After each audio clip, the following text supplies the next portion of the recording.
It's me, it's he, it is the real raw August Artois up in the motherfucking house every Wednesday, 7 o'clock, real and raw with August Artois and my dumb friend Wiso here. Wiso, say hi. What's going on? Yeah, all right, shut up real quick. We are joined now by the fucking father of all evil, the fucking sinister of all Satanists, the leader of all darkness, the father of darkness himself, the new father of darkness, Mr. RYZIN.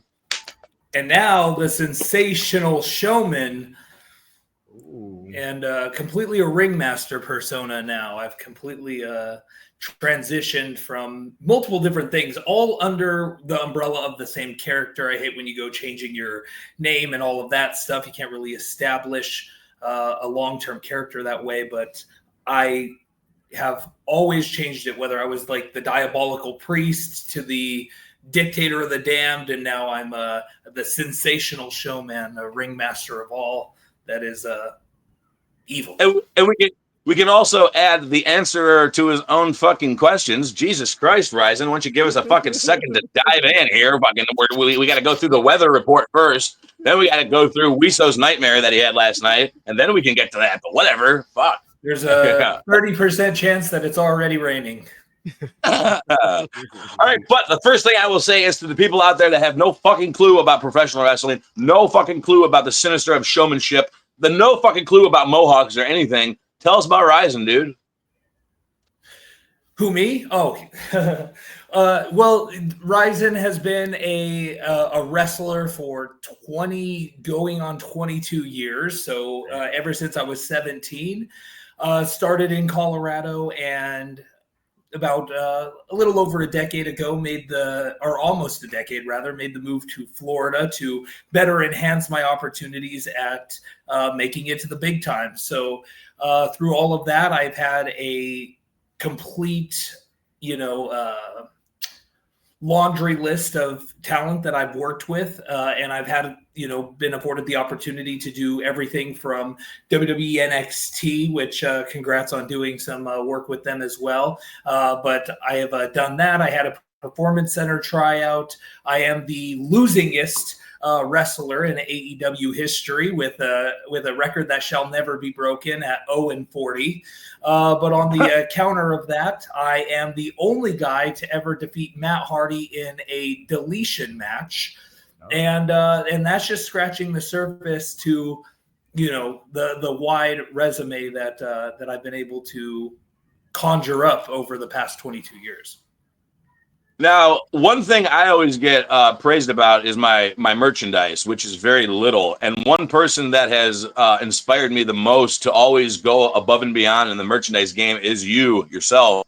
Can you explain to the people what separates you from all the other? Well, I know what separates you from all the other pro wrestlers, but what separates RYZIN from all the other douchebags that fucking put on a pair of boots and go out there and wrestle? Because I've seen it firsthand, and it's fucking magical to see it. Well, thank you for that. But I think that the biggest takeaway and the biggest thing that most people, especially on the independent level, don't comprehend is that this is the wrestling business, and they forget the business aspect of it. We are our own, marketing engine. We are put out there to put on a show, to tell a story, to drive home, to make an audience want to invest in you, your character, and ultimately just looking at it from that aspect of a business. I come from a background of marketing and advertising. That's my true out of the ring, business acumen. And just taking those principles. I grew up listening to Kiss. They're actually painted all over my walls here in my home gym. And Gene Simmons is probably one of the best people to mentor somebody on when it comes to, business standards and practices. As you know, Kiss is a mega brand. They have everything from Kiss condoms to Kiss caskets. They get you coming and they get you going. And so taking those principles and applying them to me as a professional wrestler just made the most sense. And, you can attest to this. We can all attest to this. There's not a lot of money to be made in the independent level of professional wrestling, but only if you don't know how to market yourself properly. So when it comes to making money, I would say that the vast majority of the money I make out on the road is through my merchandising and sales. Yeah, man, you've got fucking like the stickers, which obviously people have the stickers, the keychains, but you've got fucking comic books. You've got the little items on there that people like. You can't even. And then when I pulled you aside, I asked like, "Where'd you get this?" And you weren't like, my own." You're like, mostly Trade secrets, brother.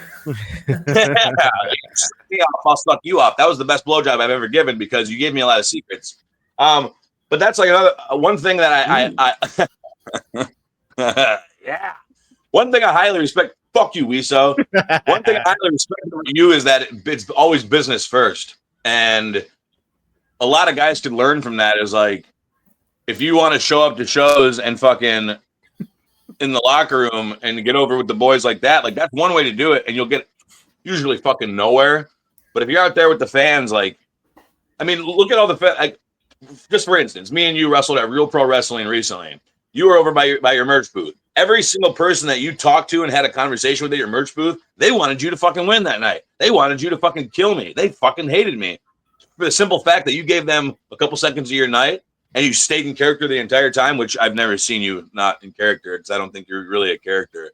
Right. Just, no. Right. An elevated version, and that's that. I would say the same argument with you. It's that, the best characters are those that have the volume turned way up, but deep in their core, they are who they are. Yeah. Yeah. Like Wiso here, he's just an asshole. And I mean, his wife says he's an asshole. His kids fucking punch him in the nuts all the time. So like it all ties together. The fact that he's just an asshole. I'm the nice guy of the duo. Yeah. Right. So RYZIN, I don't wrestle, but I really want to start wrestling. You got any advice for me? First and foremost, you got to find a credible trainer. Pro wrestling. These are going to be all the same things that everybody that you've ever had on here and every other podcast that you've ever seen is going to say. But it all starts with the credibility of having a good wrestling school or a good teacher behind you. And then for those who are in an area that don't have the best, start wherever you can, learn the basics, and then you're going to have to branch out. There's a lot of different seminars and things of that nature that you could jump onto. So like where I was in Colorado, I had trained under Larry DeGarris and Todd Kunzelman, who on the surface level you may not know, but then they were trained by Dennis Condrey, of the Midnight Express. So, through that, you get those different levels. But then ultimately, I learned a lot of my stuff doing a camp with Harley Race and Les Thatcher, and then infinite opportunities by just going to all of those seminars that, may cost $20, $40 or whatever have you. But once you officially graduate, the other aspect of it is just hitting that road and going and working anybody and everybody. You could go to the shitty indie and have a match with somebody who may not know shit, but you're going to learn within working that kind of person. So, that's one aspect of it. And then, of course, the character development, having serious gear, working out in the gym, these are all different aspects as well. But ultimately, it starts with a credible school. No. I mean, that's the thing is, like you said in the beginning, you're like, this is going to be something that you're going to hear on every answer. That's good. And I knew that was going to happen because I want people to hear from all different aspects of this business the same fucking answer from all different types of deathmatch guys to fucking 20-year pro wrestlers to fucking 5-year guys. They're all saying, go get fucking properly trained and do it the right way because it's like, it's a very dangerous business that we're in. I mean, things can happen like that, even to the most trained and professional wrestlers out there. Some of this craziest shit has happened. So yeah, I completely get that. All right. So, Marry, fuck, kill. Fucking, let's do it. Fucking China, Lita, Stephanie McMahon. Go. Oh my God. This is a fucked up one. You signed the contract. Okay, I did sign the contract. Marry Stephanie McMahon, become part owner in the WWE, and ride that gravy train. Kill Lita, and I guess I'm going to have to fuck China then. Yeah, see, I would have fucking killed. I would have killed China because she's already dead. Well, I guess that's factual. But if you saw any of her porn, she would probably be very interesting in the bedroom. But I'm not left with any other options in that. But I digress. So, are there any one night in RYZINs out there on the internet we can find? I don't know. I think I was. I'm a little too old to jump on that OnlyFans gravy train. If I was a little younger and a little more, there was a time in my life where I was hurting financially, and if there was an opportunity like that way back when, I probably would have jumped on it. But no, I don't. I think I'm in the clear as far as that. I think all home videos have been destroyed. Well, you did sign the contract, so we'll get to that later, though. But you said you've been in the business now for 20 plus years. What is the craziest fucking thing that not only just happened to you, like maybe in the ring or even backstage in the locker room or fucking after the show or during the show? Maybe it wasn't even your match. What's the craziest fucking thing in professional wrestling that you've ever witnessed? Man, when you look at a 22-year career, you see the good, the bad, and the ugly of everything. So whether it was there's multiple moments that pop out in my mind, and but just to give you a couple that stand out to me is one time having a wrestling in a building that was frozen over in Amarillo, Texas. They had no heat, and it was -10 outside, and there was maybe 5 or 6 fans. They were all bundled in, parkas and blankets and everything to watch the show. But the main event was a 6-person ladder match for their championship. But they never got the championship for it, so it was for a briefcase. I happened to be in that match, and I was going over. So not only are we taking bumps on this hard as a rock ring, but we're going for a belt that actually is the briefcase because they never got a championship. And so I'm freezing, you can see our breath. I'm taking these, because I'm young and dumb, I'm taking these stupid bad bumps all over the place, suplexes off the top of the ladder, so on and so forth. And then in front of the 6 frozen people that their eyes are frozen over, so they're not even seeing the action. To make matters worse, about halfway through, the promoter had bailed because he had booked a string of big talent, Ring of Honor stars and stuff of that era. And Jimmy Jacobs comes out and he gets on the microphone with another gentleman, I can't remember who, and they go, "Just so you guys know, you guys are killing yourselves in a ladder match right now, but the promoter has left the building, so if you haven't been paid yet, you will not be getting paid tonight. So stop taking these crazy fucking bumps and let's end the show and get out of here." So you hear all that. I win the briefcase, head to the back, and sure as shit, he had bailed with all of the money. It was a one and done show. Evidently, the luchas they had on there had held him up for all the cash he had initially because they were like curtain jerking, and then he was scrambling. Ultimately, there were so many guys on there like myself. I want to say there was like cheerleader Melissa, Jimmy Jake. There was like a small handful of guys that were big in that time that ended up having to go and find the promoter. They dragged his mother out of bed, made her go from ATM to ATM to make sure that everybody got paid, all while we're performing in this -10-degree building. So I know that's a long, drawn-out story, but that's the first one that came to my head. That was awesome. Other ones are, like Sandman sabotaging an entire show where he just kept coming out on his own volition to the point to where he's like doing setups in the ring and stuff like that. And Raven had to come and get him out of there because he was the only one that would listen. Raven was the only one Sandman would listen to. But these are just a couple of stories that stood out. I'm sure I have a plethora more, but.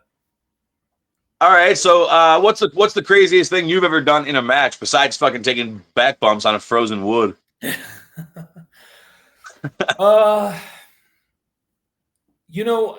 kind of pride myself on not taking too many risks. Again, I understand this from an entertainment level, and even though when I was young and dumb, I was doing everything, again off the top of ladders and stuff.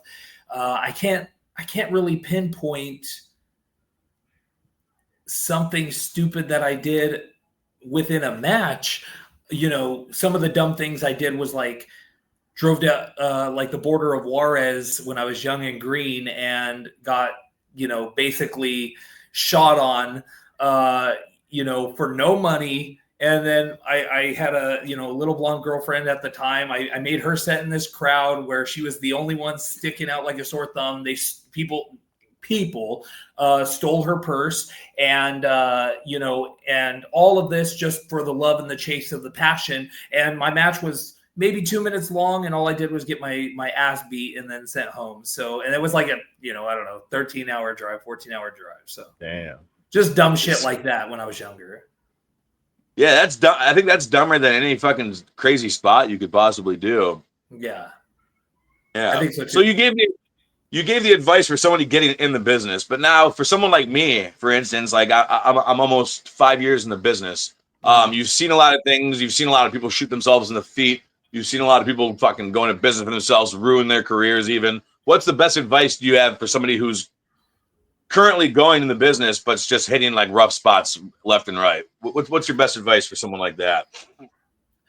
Well, it's hard to say, like, keep your nose clean out of politics of professional wrestling, but the politics are everywhere. So it is trying to avoid those pitfalls and trying to avoid, I try to, be Switzerland, so to speak, and try to work an even playing field and just worry about my own stuff. But from a business aspect, I think, it's very hard and, and I struggle with it too, but to get to that next level, I always preach that it's not necessarily what you know, it's who you know. And a lot of it is just having that camaraderie with different people in the business. So you never want to shoot yourself in the foot by, a lot of these people, even young independent wrestlers, they'll talk shit about what they see on Raw, or they'll say like, oh, that was a botch fest, talking about, something they saw on WrestleMania or AEW or Impact or whatever. And it's like, you want to be there. Yeah. Why are you disparaging them? Why are you talking shit about them? Why are you saying that, they're, doing a botch, or that mic, he sucked on the mic or whatever? Because that if you were standing there in front of him, you wouldn't be saying that. And that stuff, believe it or not, gets around. It, like, people do their due diligence when they're even considering hiring you, to make sure that that your background is clean. I mean, you see it now even today, and not just in pro wrestling, but in reality shows, whatever. People like online sleuths will dig up any and all dirt they can on you. So if you have ever said something that's out of pocket, if you've ever done anything, even if you regret it at the core of your heart, they're going to find it, they're going to exploit it, and ultimately potentially cost you your job and future. Yeah, that's why you got to stand 10 toes down. If you're going to say something, you better fucking mean it 100%. And you better mean it 5 fucking years from now too. Yeah, absolutely. I mean, the only thing I can think of that could be like, hey, didn't you turn down AEW Dark? And I'd be like, fucking yeah, I'll turn it down again, you bitch. Well, and to that point, I think that, and not to, kind of open that up, but, I think that you ultimately just, you had a prior engagement and you got the opportunity, but you stuck by your commitment of the event that you were already booked for, which, through the eyes of, somebody from the outside, I think that would be a forgivable situation, given the fact that you don't cancel bookings. Like just as much as you could have given yourself an opportunity, and who knows how that would have panned out, good, bad, or indifferent, you committed to that promoter, and I'm sure that promoter was, very happy. Oh yeah, he was on his knees that fucking night, fucking. But yeah, and I spent 2 years with AEW. So for me, seeing you in that moment not take that opportunity, I was shooketh. But in the grand scheme of things, I completely understood that it wasn't for, you weren't doing it out of malicious intent. And because a lot of people were telling me, they're like you just fucked up big time, and I was like, well, you got to realize there's AEW, there's TNA, there's WWE. And then the rest of professional wrestling are promoters that were fucking they're like hitting me up left and right. And then a lot of my bookings came from, hey man, are you the guy that turned down AEW Dark? And I'm like, oh great, here we go. I was like, yeah, I am that guy. They're like, fuck yeah, brother. Are you available September 16th? I'm like, yeah, actually I am. They're like, good, because I know you're not going to cancel my booking.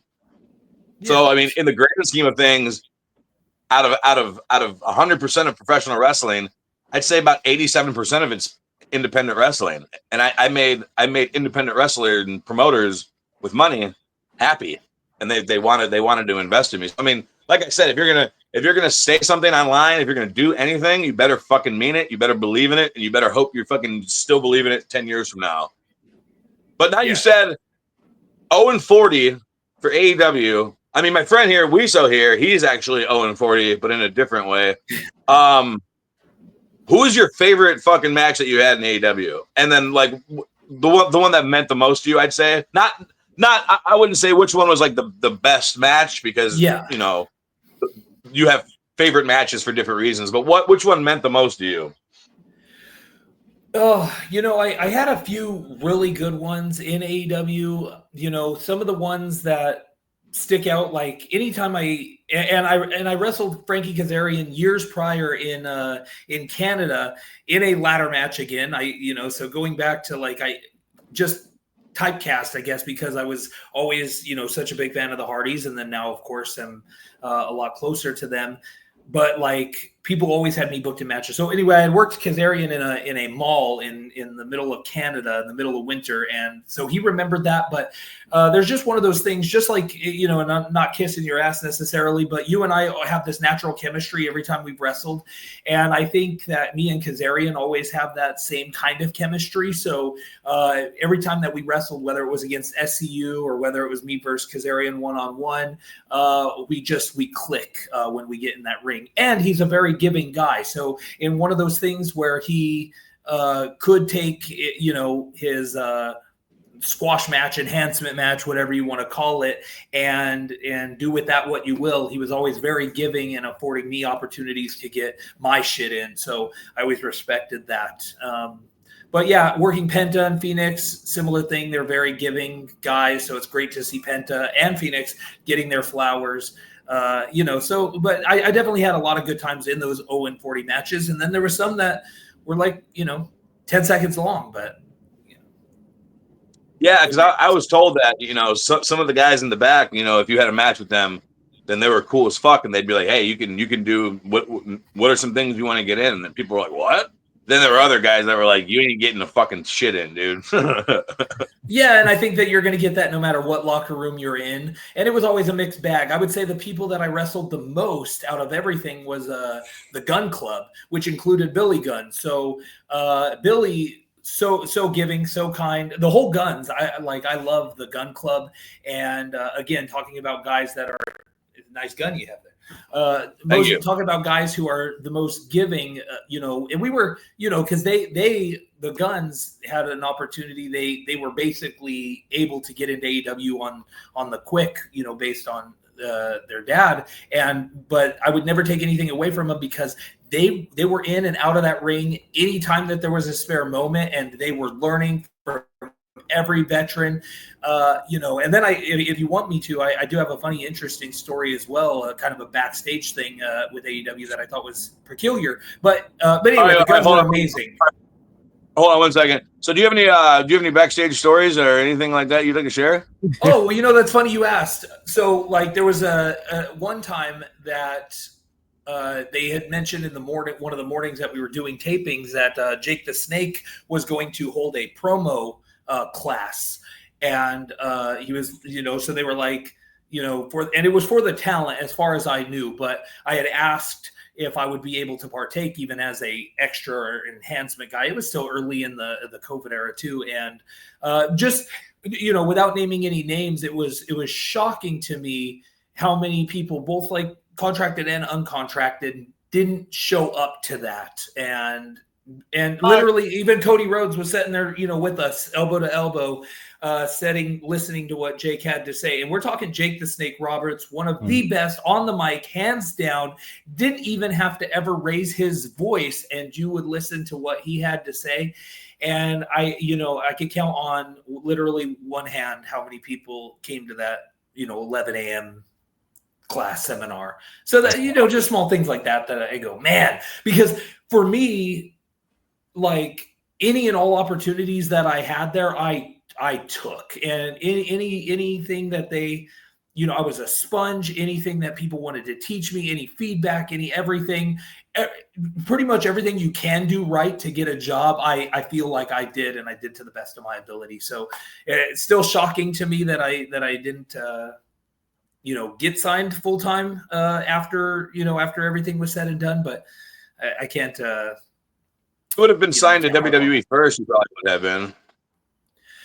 Yeah, maybe. I mean, but WWE, like the WWE was similar too. I had 8 matches on WWE NXT TV. So like well prior to AEW, I had 8 television matches, and I did a Performance Center tryout. Now, when I did the Performance Center tryout, I always say that I was probably midline. When you're looking at the roster, there was like 31 people that did our tryout, but they had people like Karrion Kross, Austin Theory, Stacey Irvin Jr. I mean, like it was a loaded camp. So that's another reason why I don't think I stood out as much as I probably could have.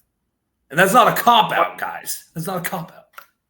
No, not fucking at all. But I mean, like, people always say, like, don't make excuses, but you have to. I mean, if I had a tryout and I didn't get signed, I'm not just gonna be like, well, I didn't get signed. I'm gonna be like, well, fucking what happened? Was I giving it my all? Was my fucking, maybe my ankles weren't fucking wrapped tight enough, or fucking maybe there was someone there that they had their eyes on and they weren't even looking at me? Because I know, like when my brother had his tryout, they had 3 people there that they knew they were gonna sign, and like my brother said, like after every every little session, every drill they do, they would go to those 3 and talk with them and stuff like that. So the other 17 were like, I'll just go fuck myself then instead. But they can't just bring in 3 people and be like, here, try out. They're like, well, here's 20 people, so it looks like it's a competition or whatever.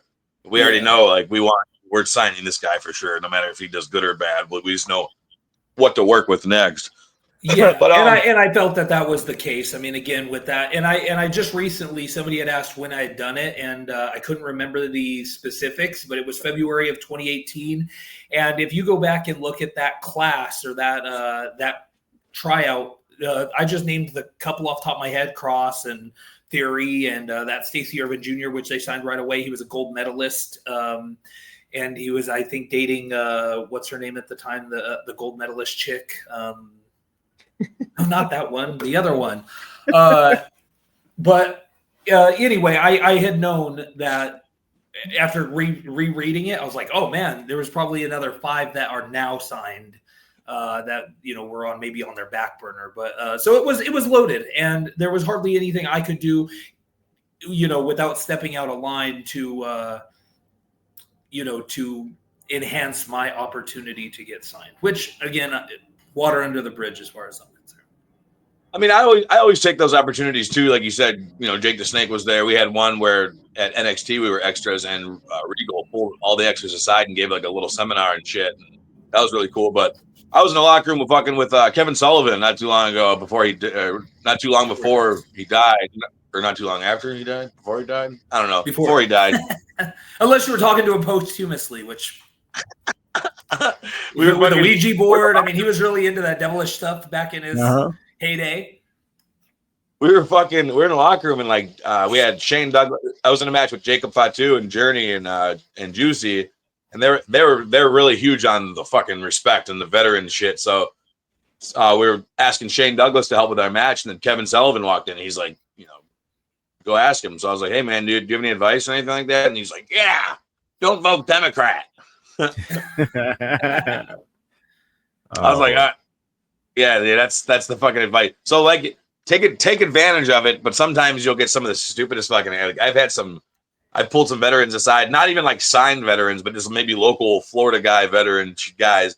And I'd be like, hey, you have any advice? They'd be like, yeah, keep your fucking mouth shut and your ears open. I'm like, okay, so shut, ears open. Yeah, that's the typical like, hey, I've been in this a long time and I don't know what else to say to give you any true advice. But and that's funny.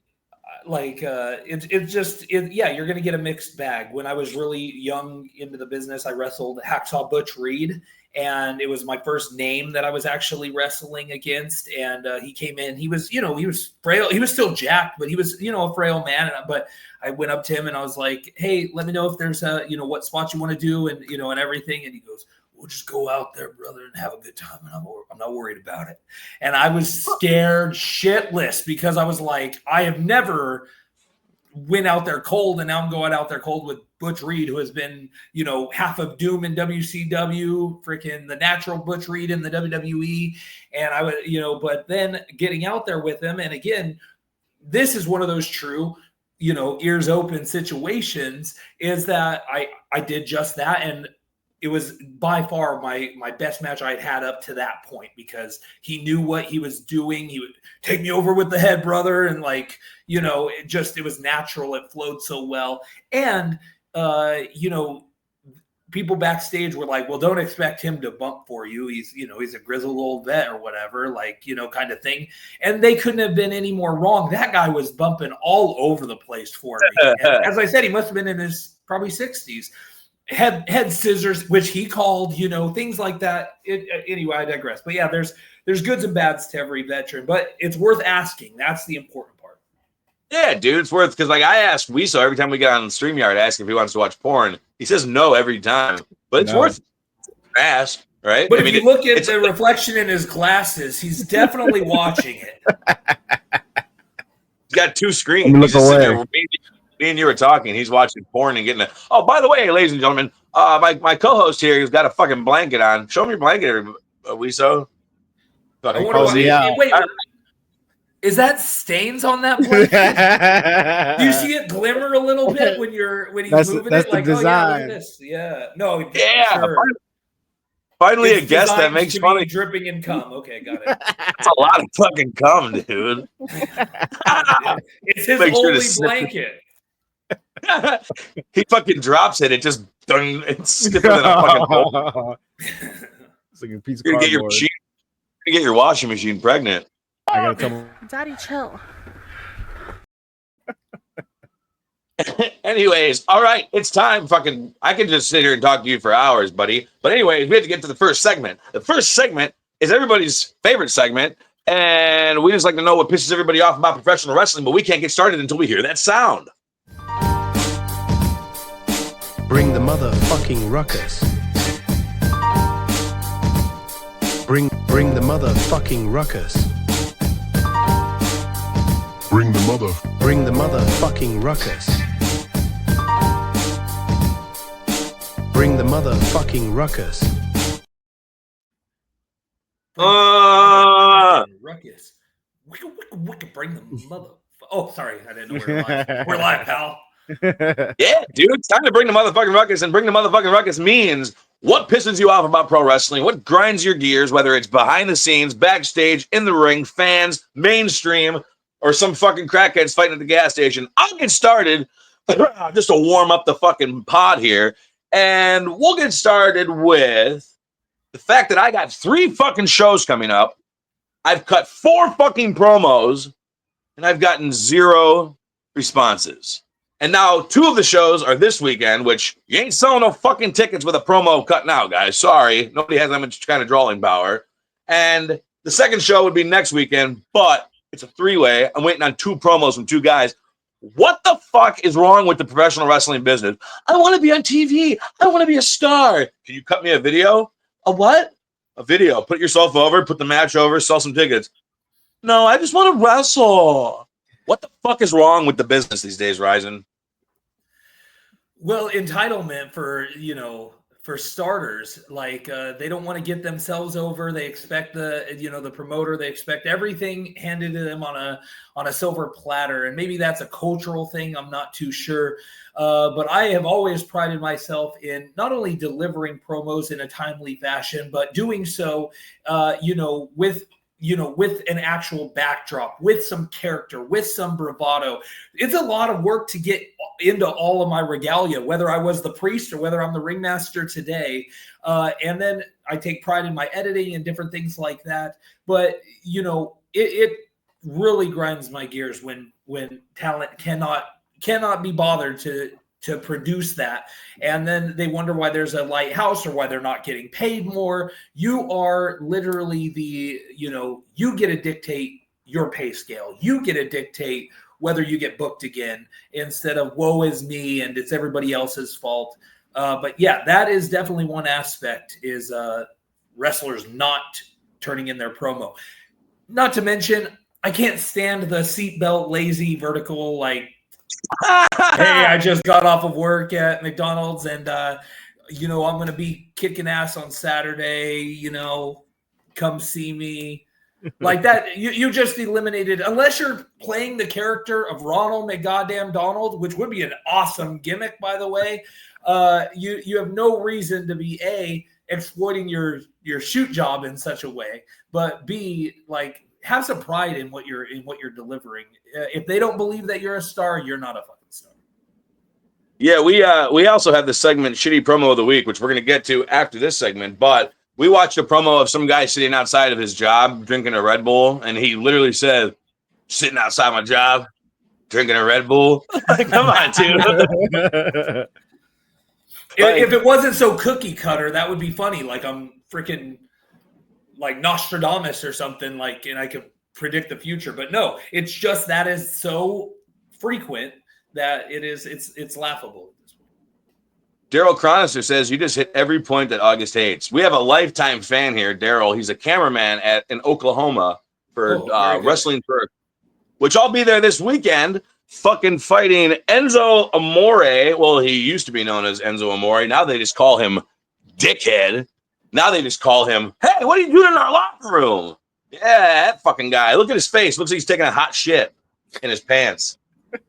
Hey, man, that is a certified G. I'm under the impression that you can't teach that, or you can't. August, you never have to do promo at Target Wrestling. Shut up, bitch! I always do promos at Target. Damn, the fuck!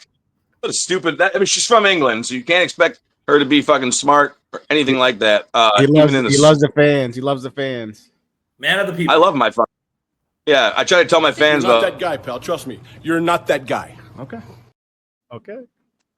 Hannah, you're not that guy. What the fuck was I gonna say? Oh yeah, WISO. What grinds your fucking gears this week, you piece of shit? Shows that consistently always start late. I got shit to do. I got sitting around waiting for bell time, especially when they make you wait outside before the show starts to let you in. It's fucking 150 degrees outside and you're sweating your ass off. They're supposed to let you in at 6:30 and it's 6:50. You're still outside sweating your fucking balls off. Start your shit on time. People got shit to do after the show.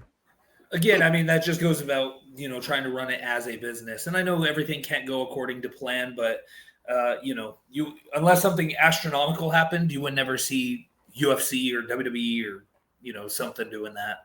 Yeah. Or a play for that instance. I mean, like, one of my favorite places to visit is Las Vegas, and not for the gambling, drinking, smoking, drugs, prostitution, any of that, but more for the actual shows that you could see there. And, you'd be hard pressed. Yeah, the show. Those shows, but you'd be hard pressed to find them starting late. But every show I've ever been to has always started late. LOL. It's like unwritten rule that UK shows will always start late. Well, that's good for me because it gives me a few more minutes at the pub.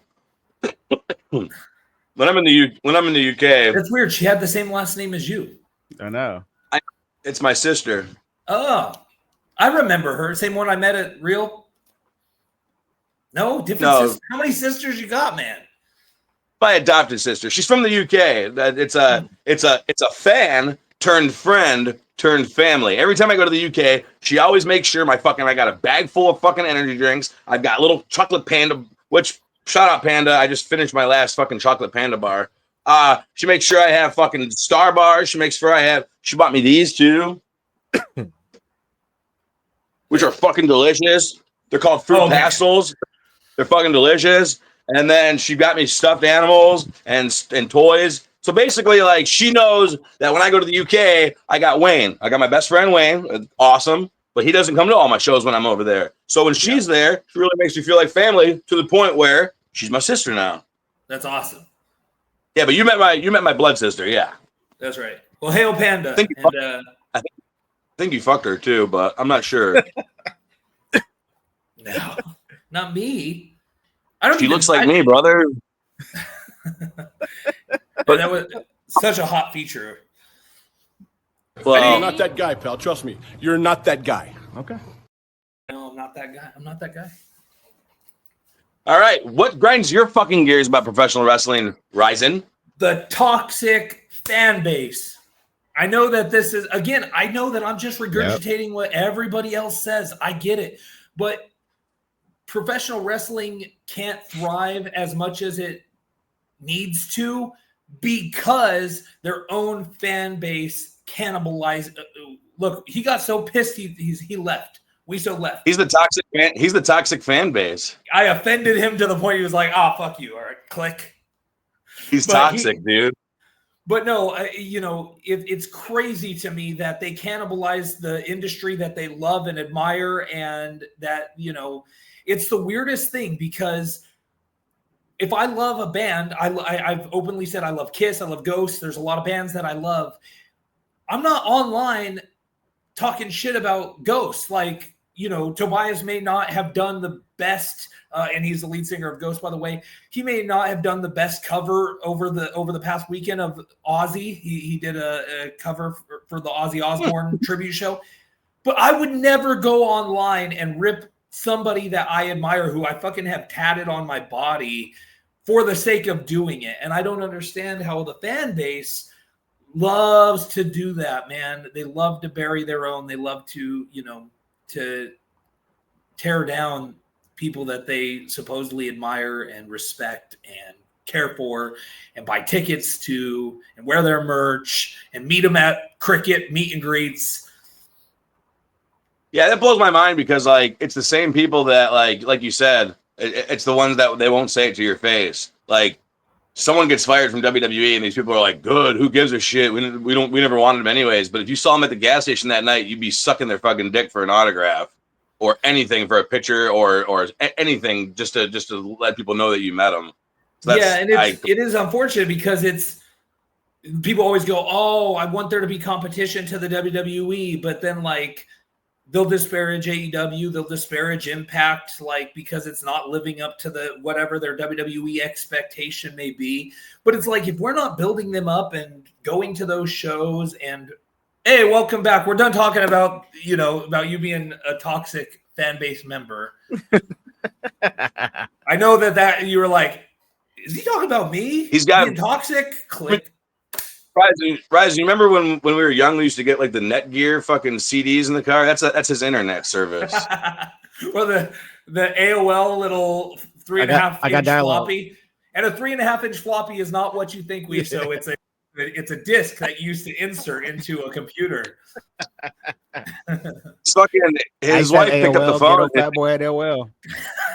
What'd you say? Somebody picked up the phone. Ma, you just Yeah. His wife just picked up ruined my connection.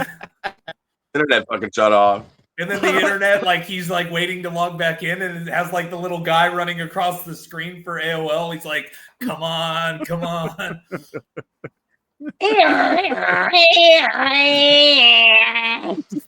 so funny. WISO, you back? You good?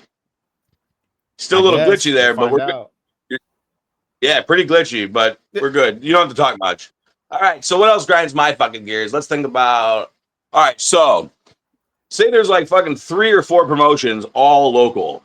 And one promotion's known for not paying their fucking, you can just come and wrestle. We're not paying you, but you can openly, we'll tell you, we're not paying anybody, but you can come wrestle. And you're busting your fucking ass to go work for that fucking company. How do you have it in your fucking heart to ask this company for more fucking money if you're knowingly working for a company that's not paying you, and you're going above and beyond, you know what I'm saying? Breaking down the fucking ring, setting up the fucking ring, sharing fucking graphics, sharing fucking promos for a company that doesn't pay you. But then the company that's been fucking there for you since day one, you're not doing anything for them, and you're still expecting to get paid the same. What do you think about that? I mean, I think that you answer everything within that question. You don't go. Don't use them. if they're going to go and work for free and do X, Y, and Z to get on this show, and they knowingly know that they are not making any money and they're okay with that, and that's public knowledge, it is very hard for them to go back. You might as well just say, this is my hobby and I'm working free everywhere I go, because what is the point?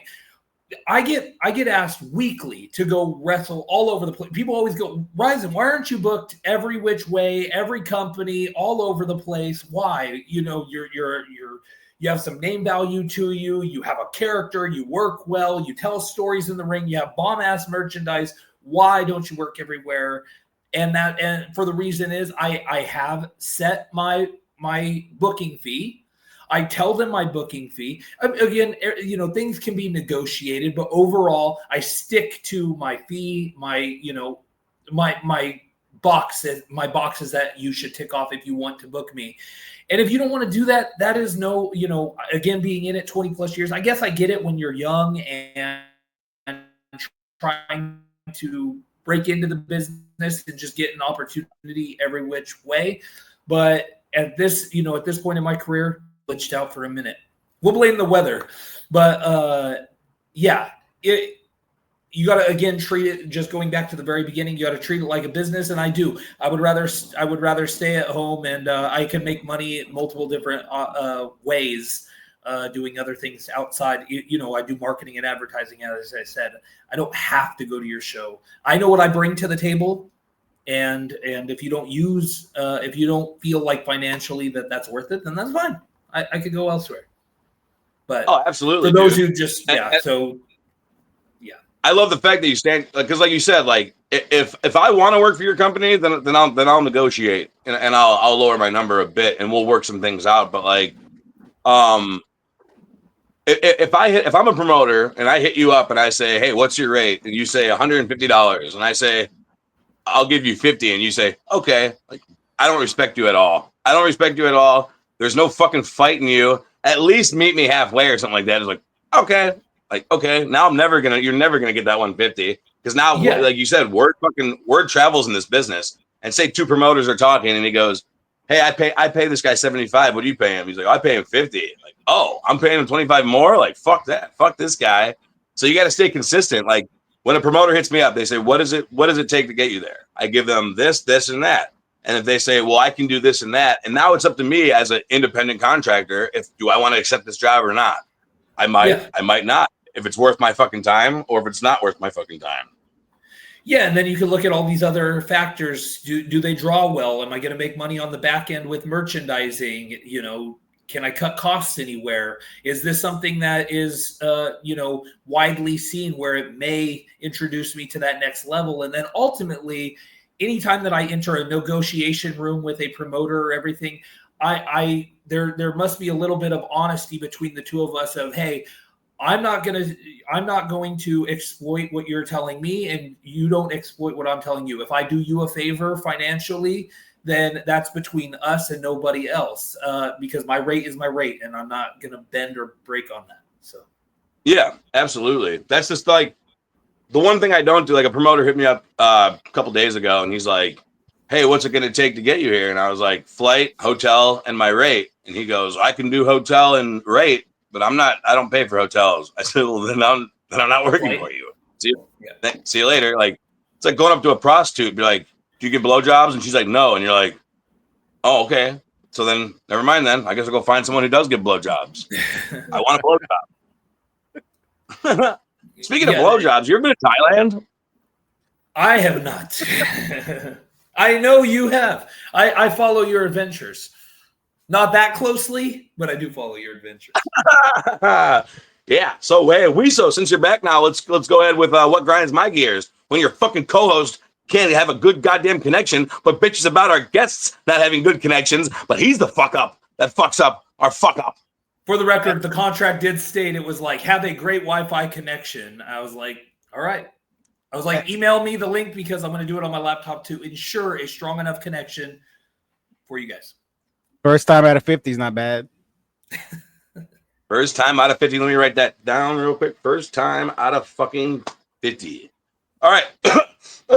What else grinds my gears? This doesn't really have to do with wrestling per se, but it does because you have to go to the gym if you want to be in good shape. Like, have you ever seen RYZIN's nipples? Wiso, you ever seen him? Wiso was at the Real Pro Wrestling show, so he actually saw our match up close and personal. He was the one that was fucking the ugly one sitting in the front. Oh, I remember that. He was go. sitting next to Meltzer. He gave it the 5 stars. Meltzer did. Yeah. So fucking lootly. The fuck was I gonna say? I forgot. Damn it. Oh, his nipples. Have you seen his nipples? They're wonderful. Anyway, so at the gym, if you're at the fucking gym and you're wearing black sunglasses in the gym, you're a fucking loser and you're a pervert. We know what you're doing. You're a fucking idiot. Same thing with the guys in the locker room that come in and they fucking, you make it to the locker room, you got your sunglasses on, you got your jacket on, you're all fucking in character and shit. You get to the locker room, lose the fucking character, buddy. No, we're not buying your merchandise. We're not buying tickets to your next show either. Like, I'm going to stay in character. Fucking shut up. You're an idiot. August, you stay in character. No, I'm just a dickhead all the time. He just turns the volume up when the music hits. That's it.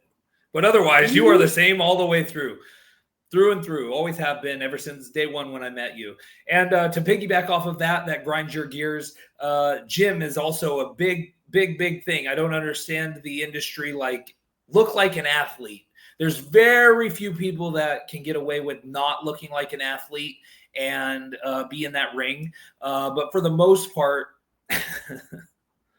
look at it. Look, he's got guns. You see? And he's wearing a Jeff Hardy shirt. I didn't even realize. He's got cum all over his blanket too. It's the design.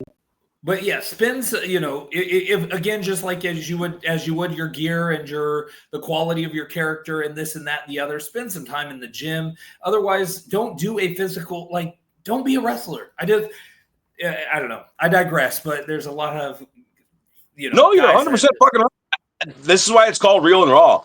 I'll fucking tell guys in their fucking face, like, you look like somebody that people in the crowd they could kick your fucking ass. Probably like, it looks like could kick their ass. Yeah. That's what I'm saying. Like, these guys are like, oh, you see how much heat I got? Like, no, they're not fucking. It's not heat. They're laughing at you because they think you're a fucking weasel. Like, if you're gonna be a skinny, scrawny guy, like I told him, there's a wrestler that I know that's a skinny, scrawnier guy, and he tried to play like this badass heel, and I was like, people aren't gonna be afraid of you at all. It's never gonna work. So you should start being like, sit down or I'll fucking kick your ass. And as soon as the fan stands up, you should fall to your fucking ass and like scurry away. 100%. Get far enough away, like the pole in between you, and be like, if this pole wasn't here, I'd kick your. Be a coward. Be a coward. It's funny. But that's the difference between you and 90% of independent wrestling. And the one reason why I do think that you and I are kindred spirits in that regard, and that we get it. And that's why we hadn't touched in years, and we went out there and we had a Meltzer 5-star classic, as Wiso would attest to. We understand that is entertainment, and we play to our strengths and all that. But you're absolutely right. If you were a skinny fat kid who, whatever, you got to play into that character. You can't be Mr. Billy Badass, Stone Cold Steve Austin. It's just not going to work for you. You've got to play to what you are. And if you're freaking a bigger guy, I always tell them, like, who cares? Wear tights, come out shirtless or whatever, but freaking have a mukbang freaking gimmick where you freaking eat a bunch of food while you're doing it. Like, at least give the fans a reason why you are, the way you are, whether it's skinny, whether it's fat, whether it's atrocious. You said it doesn't matter. You said skinny fat though. That's hilarious. Skinny, because I see it all the time. And like when I was back in Ohio and I first wanted to start wrestling, there's a company up there that's just full of those. And I know exactly what you're talking about. Their arms are skinny, their legs are skinny, their stomach's fat as fuck. You're not that guy, pal. Trust me. You're not that guy. Okay. But I fucking loser. About investing in yourself, and again, that's all the way across the board. So that's why I hate that whole fucking like wrestling's for everyone. And I agree to a point. You can hold a camera, you can be a referee, you can be a manager, you can sell tickets, you can be a cameraman, you can fucking take pictures, you could go get my robe and bring it back to the locker room for us. Like, you could help set up the chairs, help set up the ring. There's 100 fucking things you could do. You don't have to be in a fucking ring. And then the guys now that they are in the ring and they've got this group of friends that keep them in the business for some reason, that they're like, oh, come on. Hey man, this is why I fucking hate this. Like, I was doing Just Wrestling and someone was like, hey, can my buddy come? And I was like, who? And they're like, this guy. I was like, fucking absolutely not. They're like, he's a really nice guy though. I don't give a fuck. My grandma's really nice. She's a terrible fucking wrestler. My uncle's a really nice guy too. He sucks he can't even do a wrist lock. It's terrible. Fucking, I don't care about you're a nice guy. He really wants to be a wrestler. Oh, he's been doing this for 10 years. Not fucking, if you've been doing this to get you a spot on the show, like just fucking quit. Please stop. Please stop. But they won't, and I mean, again, they're enabled by most of the different promoters. And again, people ask why don't you work everywhere? Well, because for every time I give my rate, there's 5 guys who don't know the difference between a wristwatch and a wrist lock that will work for free and undercut me. You're not going to get the quality of show. You're not going to get the attendance. You're not going to get X, Y, and Z.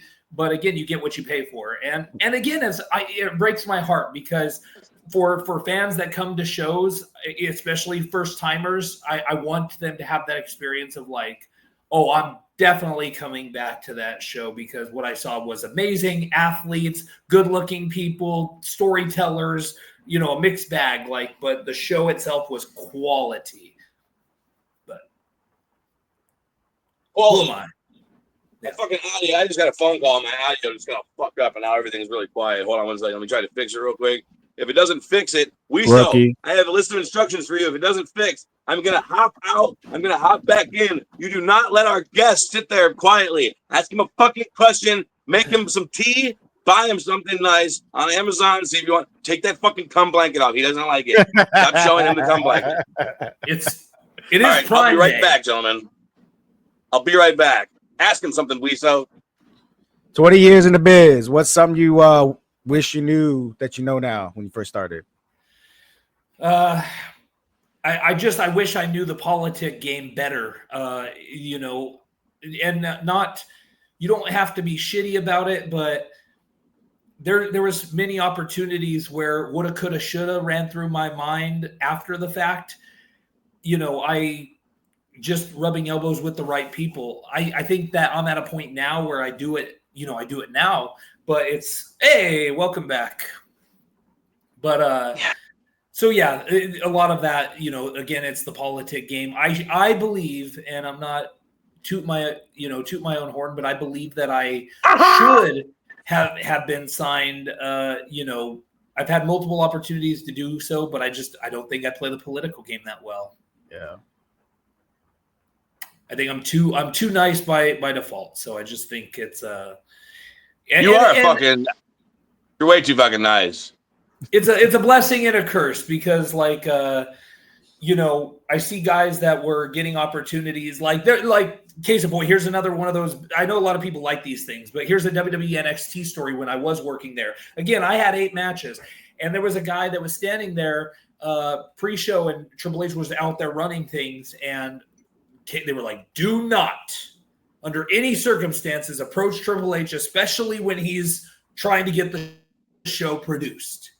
And one of the extras, I will not name who they were, they were sitting there, we're all sitting there, minding our P's and Q's, walks right up, interrupts Triple H.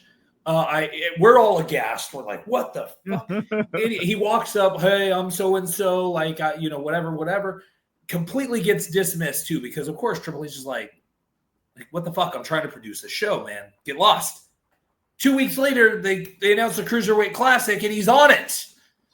And I'm like, where did I go wrong by being such a nice guy that I wouldn't approach them, and I wouldn't do that because I would be mortified to interrupt somebody. I guess, again, I'm not much of a rule breaker in that regard.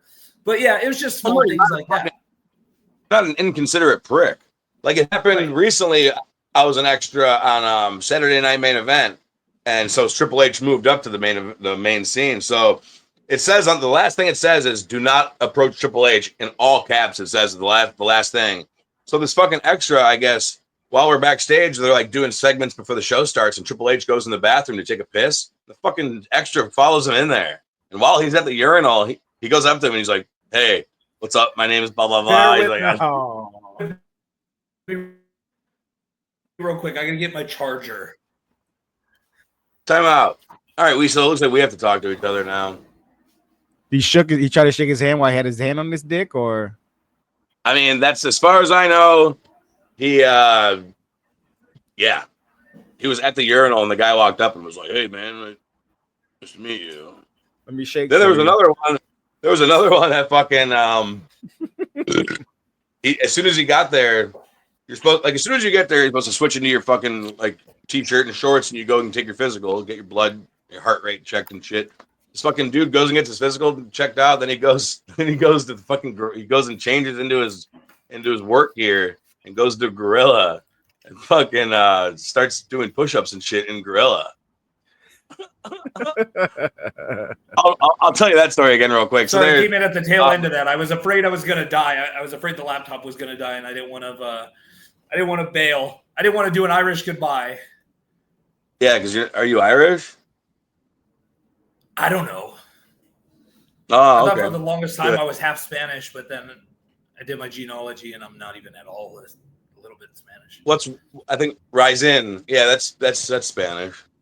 RYZIN. Oh, so I was saying about the one extra came up and shook Triple H's hand while he was taking a piss, and then or he tried to, and then the other one. So like you know what happens like when you get there. Did the urinal guy get sent home? I don't know, man. I wasn't fucking there. This is just like a horror story that I heard the next week when I was there.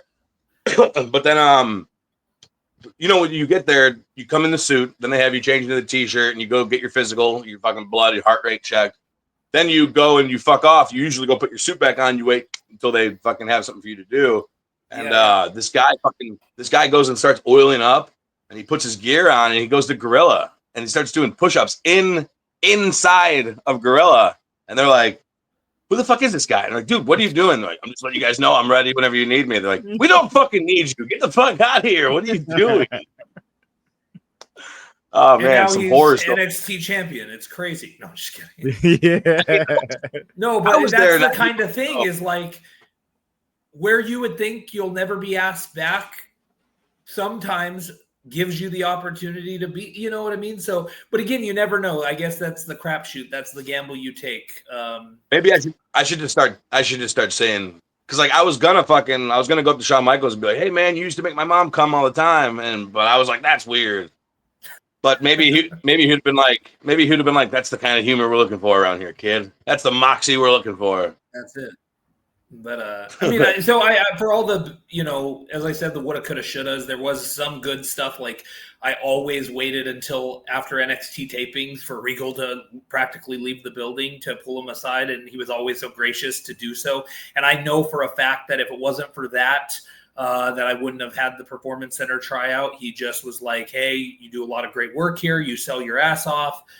We love what you do," but he's like, if there's an opportunity, I'll try to get you in there. And I had just done a SmackDown taping as an extra, and he had mentioned, "Hey, there might be a cancellation. I might be able to swing something." And on my way home, I got an email from a third party that said, "Hey, like we were told that to get you onto that." So there's goods and bads of that. But again, I've never risked it all to the point to where I've gotten signed. And there's a lot of woulda, coulda, shoulda in there. But I just don't know how to play the political game. To answer Wizo's question. Some guys out there never even got a fucking tryout ever. Who? I don't know if you can see my finger pointing at myself. No, I do. Yeah, I know. I see. And I mean that to me is a fucking that's a trophy within itself. Is like how many out of the thousands and thousands and thousands and thousands of fucking professional wrestlers, how many have had a fucking WWE tryout? Yeah. Small handful. Yeah, Wiso. So that answers your fucking question. Wiso, I always say thank you for stepping up and being the host of the show. Did he change the background and everything? Did he change it all to his stuff? I should have. Yeah, he did briefly, and then as soon as you logged back in, he changed it back. But you'll see that in post. So let me write this down. This is the third time since your internet fucked up compared to mine. Mine won. Third time? Or at least two. You're writing it down? I'm a fucking motherfucker. I'm keeping score. I'm keeping score. Can't be having the host we can't be having the hosts going at it, so we gotta chill. I'll kill him, dude. I'll kill him right here in front of everybody. We're actually sitting right next to each other. Watch my hand reach over to his neck. Wrong side. Oh, yeah. We didn't practice that one. Yeah, you blew the spot. We didn't practice. At one time, I was gonna reach over and have your wrong way. No, it's still terrible. It's terrible. Terrible. We'll practice. We'll practice for the next show. But that brings me to our next segment, which is everybody's fucking that Wiso, finger off the fucking trigger. Yeah, I was about to cut you off. Finger off the trigger. Time for everybody's favorite segment, which is shitty promo of the week. We all know there's good promos out there, but good promos are fun and all. But let's watch the shitty ones. Wiso. This is shit. That's shit. Shitty promo of the week. Ladies and gentlemen, it's time for shitty promo of the week. Wiso, what do we got here, folks? Let's start off with two guys that look like they shouldn't belong in the ring at all. Ladies and gentlemen, it's the hype man Ray C, baby, and I'm back. Hey, those are my friends. Yeah, you know what I mean? Michael Mayhem, you believe the hype. You believe It's a shit that promo. Ray C would actually turn on his best friend. You think the juice worked? Nah. I drink juice for a living, brother. And let me tell you something. You all believe the hype. It was all a ruse. It was all a ruse. It was all a ruse. First, the Purge found out, and then they've been wiped from Counter Main Wrestling. And now, the Bosses of Mayhem Are done. are extinct. So you want to see what Hyper Number 10 does next? Yeah, baby. Stay tuned. Wow. All right, I first thought only Krampus kidnapped children. I didn't know Santa was out there putting kids First into off- trafficking. First off, Wiso, fuck you. That's the company that I canceled AEW Dark for, by the way. You fucking assholes. Maine. Did you work one of those guys? No, but the one on the left picked me up from the airport and took me out for a sandwich after. Well, that's- And the guy on the right gave me some of the stankiest fucking weed I've ever had in my fucking life. It was buddy. It was fucking snowing like a blitz. I was like in the middle of a snow globe, and I'm at the hotel, and this motherfucker on the right pulls up in a truck, and I'm in the front seat of his truck, and he's like, he's bringing me weed to smoke. And I'm like, here, man, let me give you some money. He's like, don't fucking put your money away, dude. I was like, nah, fucking wait, that's awesome. Then all of a sudden, his kid wakes up from the back seat, and he's like, That kid? what? Yeah, it wasn't that kid. There was another kid. There's more kids. There's other kids. But yeah, I mean, the promo wasn't that good, but I love those guys. Those guys are two of my favorite. The fucking guy on the left is such a sweetheart. He's the one that, like, when I hit him up and I was like, hey man, just want to let you know, like, I got offered AEW Dark, but I'm not going to cancel. Do all three of them work, or 2, 3? Do all of them work? Those guys. One of them was a child. One of them was a child. Well, these don't outlaw mean mud nothing. shows, as good old Jim Cornette would say, would not prohibit a child from stepping in that ring, guaranteed. So were 2 That's out of the amazing. 3 workers? I don't know about the two. The two are, the one on the left is the owner. The one on the right is like his, it's like Cheech and Chong, basically. How old is the guy on the right? I'm happy that he hooked you up like a good Santa Claus would, but like I fear for his health. I think he's like 80? I think he's not that. No, I think he's like his late 40s or early 50s. No way. No way. Some hard living up in Maine. It's cold up there. It's cold up there. I'll tell you that much right now. Crown of Maine Wrestling. Yeah, they got more trees in the fucking city than they do people. And everything shut down. Like, as soon as the show was over, I was like, can I go get some food? He goes, you got about 4 minutes. And I was like, oh, before, like, you have to be home? And he's like, before the city shuts down. I was like, what the fuck? Everything. I guess, like, in a lot of little cities. there was a huge pandemic of heroin users and stuff. And then during COVID, they all, like, got trapped in their houses and overdosed. So then now, like, there's no one to work at McDonald's now and stuff. Damn. Jesus. That turned dark. Hey, it's real and raw, baby. Anyways, where's our I won't next even promo? besmirch these guys anymore because they're your friends, so I don't even have anything else to say. So on to the next. I love them. Love them. And if you guys would like to book me, family, it's the referee turned wrestler, Mr. DOC, Doc Archer, letting you know that here in just a few days at the Box Factory at 29 Logan Street, Marion, North Carolina, I'll be live in a tag match against OTKO and Adam James. And yeah, I got me a partner from the unknown, Old Dirty. So please, come out. Doors open at 6, bell times at 7. We'd love to have you. All right. I love this place. I don't think that's that bad. I mean, he went to the actual venue. I loved his Not much voice. you can do. Yeah. Come on, daddy. That's what it reminded me of. Just like an old school.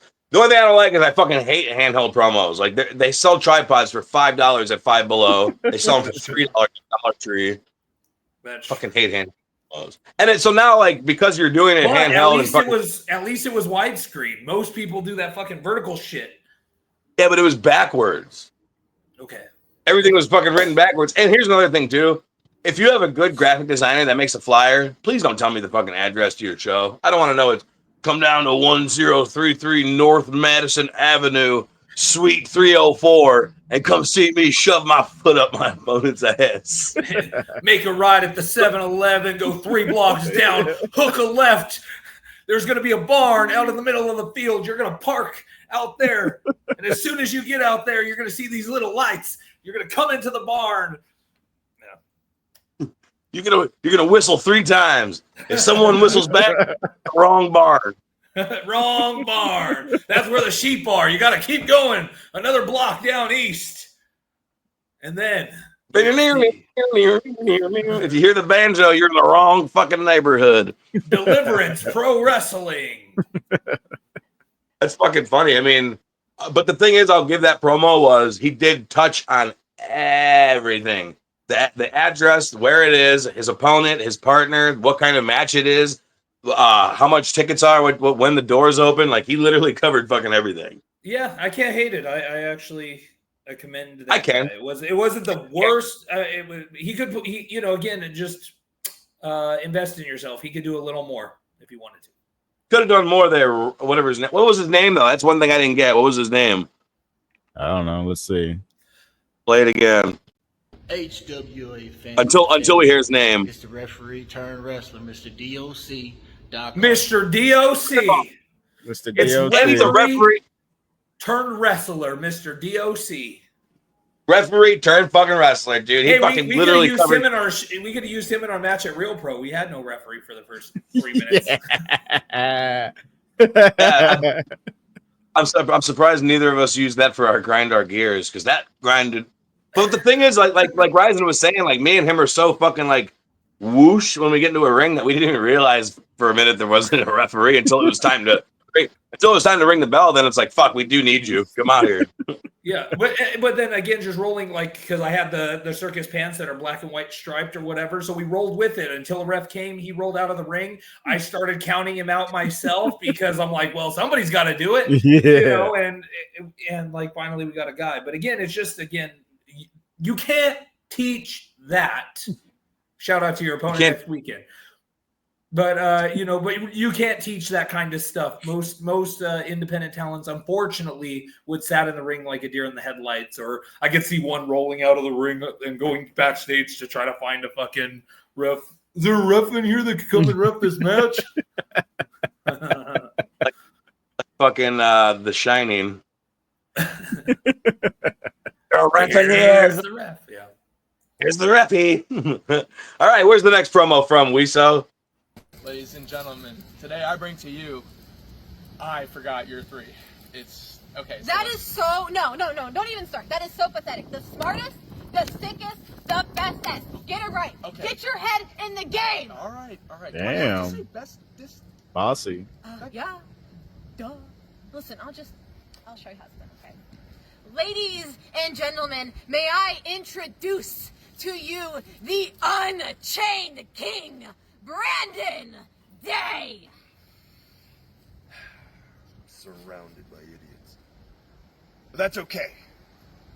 Because in a few short days at New Year's Bash, the Unchained King will be surrounding his waist with the Battle on the Border Heavyweight Championship. Paxton Calloway, you're walking around with my championship. And along the way, Paris McQueen is going to handle Ari Alexander. Let me just, Ari, I want to talk to you for a second. I want to show you something. You stay over here. Okay. Ari, this is going to be you. A splatter on the wall when I am done with you at New Year's Eve Bash. Dumb bitch. Come New Year's Bash.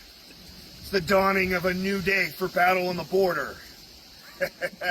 And this is going to hurt.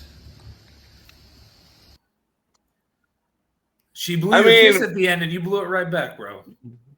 It was a. I mean, at the end, and you blew it right back, bro. It was a. I mean, overall, I'm in so many group chats where the promoters like begging people for promos. So overall, I will say they cut a fucking promo. Good for them. But did you guys watch it back?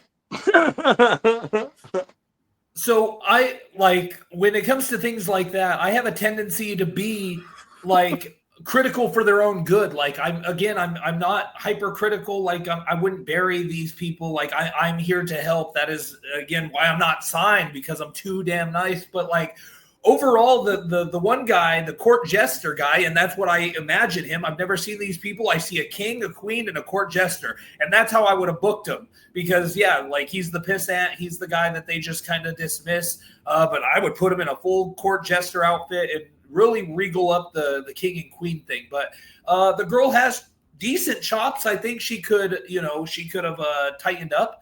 But overall, I don't think it was that bad either. I don't know if you picked a bad bag today, but I think that her and the guy, I mean, he did a stereotypical promo, but the stereo ha ha ha and that kind of stuff.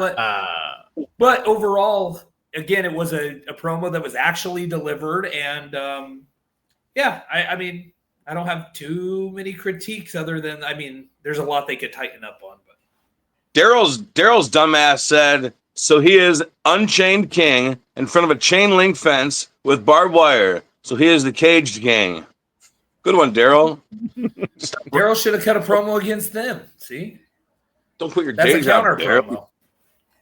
Here's my thing, though, is like I try to avoid outdoor promos as much as possible because you can't control the fucking wind. And if the wind hits that microphone, the whole thing's fucked. And if it doesn't for even a second, like just my sentence right there, you went, and I was like, I can't focus right now. That same thing with a promo. As soon as you hear that, it's like, never mind. That's fucking dumb. As there's a plane flying overhead where I live. I don't know if you guys can catch that. I'm like, oh fuck, you're right. I can't. If you stop talking for a second, never mind. Plane's gone. Fuck. Let me write that one down. Anyway, keep going, August. I didn't mean to. Just made the list. I don't think that pen works. I know. I'm sitting here writing with my weed pen. So we have any more promos? Any good ones? Any shitty ones? I think this one might be a shitty one. This Saturday, Asylum Championship Wrestling live at the Big House Sports Arena in Colorado Springs, where yours truly will be taking on Chris Bonehead. And, right now, as you can see, I'm all nervous. I'm here ready to enjoy some comedy. And isn't that fitting that I'm going to be here watching some comedy? Because this will be one of two comedy shows that Rob RYZIN will be involved in, because this Saturday, Chris Rathbone, and being surrounded by a multitude of hairy, disgusting, fat drag queens sounds like a comedy show to me. And the one great thing about this is Rob RYZIN will be serving some punchlines your direction. And Rob RYZIN is going to be walking out of the Big House Sports Arena as the remaining, continuing, superbly incredible institutional champion. And that is a no laughing matter. And then you laughed. Hey. You know what? That promo was really good. Whoever that guy was, he hit all of his points. He was out on a date, and he was able to cut that promo because he was like, hey, we're at an improv theater. I have a promo due. I don't want to fuck up and not get that promo there. So I commend that guy. And the guy hadn't completely really gathered what his character was at the time. So was that an American Eagle shirt? 4 stars on that one. Was that an American Eagle shirt you were wearing? Probably. It's around that era. Yeah. Bleach tips. That's a good one. Yeah. So what we do on shitty promo of the week is when we do our last promo, we go as far back as we can and find our guests. Whether it's good or bad, it's just fucking always gets. And your reaction was the best because he was so like determined on the promo that he didn't even realize it was him for a few seconds. And, well, and I That's realized, quite quick who it was, because I was like, well, who the fuck is that handsome guy? And then he started jerking it to that freaking promo. So anyway, but no, and again, we're all learning. I don't take it, like any offense to any of that kind of stuff, because we're always learning. And again, for what it was, I don't think it was that bad. Back it was then, terrible. Back then, your cricket phones didn't have anything but vertical. Yeah. I could think of a million excuses, but nonetheless, I think he said it wasn't a laugh. He said this isn't a laughing matter. I fucking loved it. Watch, because I'm going to use that in a future promo against you, August, because I love callbacks. If it's one thing I love, it's a good callback. Our first, we've had 2 matches together, and I think the best part of our matches together were our promos. Like, with the one where I started cutting the promo, and then I acted as if my phone got possessed, knowing that I was going to be fighting RYZIN. So, I put over my opponent in a different way of, making my promo about him, his, magical fucking powers. He did it, and then when he cut his promo, it matched my promo. Then I fucking cut this next promo where I was in the bathroom doing a fucking seance, and the lights went out, and I got scared like a pussy because I'm a fucking coward heel, and he's the fucking hero here. And our match, you were there, we saw our match was the same way. I came out, they fucking hated me. He came out, they fucking loved him. Yeah, it's like it's easy or something. And they had never seen, that particular company. Either most of them hadn't ever seen me, or they hadn't seen me in years. That fan base. So everything we did, we either sold in that moment, or we were able to sell through those promos leading up to the event. So it was beautiful. So what do you got coming up? So let me pull out my handy dandy calendar. Yeah. I think first things first, July 27th, Atomic Legacy Wrestling at the Ocean Center in Daytona. Not a side room in the Ocean Center, the Ocean Center, the arena. Alex Red, the promoter for ALW, is putting all of his chips in and running a full-fledged arena. And I am main eventing against Jason Dugan and Mr. Anderson. But that card is star-studded, stacked. We have Kenta, Shelton Benjamin, Bobby Fish. There's going to be a dog collar match, a TLC match. Violent J is going to be there from ICP. I mean, again, a star-studded event for Star Spangled Slammer at the Ocean Center Arena. And again, I applaud somebody who's going to go all in on their business. So I am their champion, and I'm looking to and it has now just been officially announced as a steel cage match. So not only is it a triple threat, but it is inside the confines of a steel cage, and it will be no laughing matter. But no, so that's the first one. The next one would be August 2nd. I will be at SOAR Championship Wrestling in Dallas, Texas, which has not been formally announced, but the flyer should be dropping ASAP. August 8th, I will be doing the 10-year anniversary for Real Pro, where I just wrestled a show-stealing match against August Artois. And then him and I were in the longest battle royal in history, and I ended up coming out victorious. So now I will be taking on Noah Vale for the Real Pro Championship. And I mean, that rounds out at least the beginning of the beginning of August. And then August 30th, I will be in Greeley, Colorado, defending my championship, my Livewire championship there against. Actually, I'm not sure yet. They're going to decide that at the show that I won't be at in July. So we shall see. So you have 3 titles right now? I do, yes.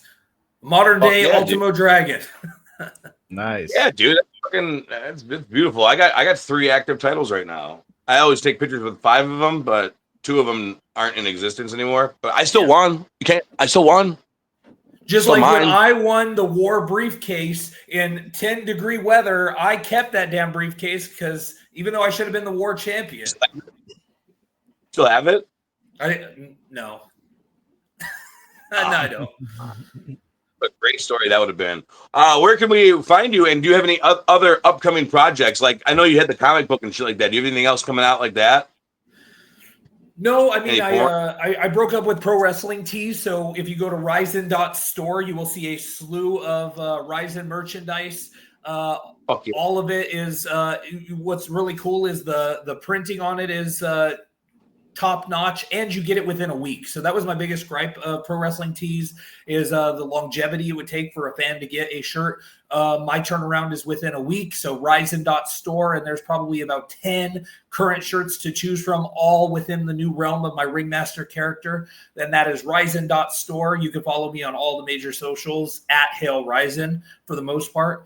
And as far as any upcoming projects and things like that, nothing that I could actually speak about, but I will go ahead and plug my outside endeavors as far as I do marketing and advertising. So there is a whole other layer to my life, and that is marketing and advertising. So if you are watching this and you happen to have a business that is struggling, I do everything from advertising to social media management. I work for an ad agency, so we can do commercials, the whole 9 yards. So, we're not getting any younger here, August Artois. So if I don't end up, doing anything with professional wrestling, the long haul, I have a great career outside of it in marketing and advertising. So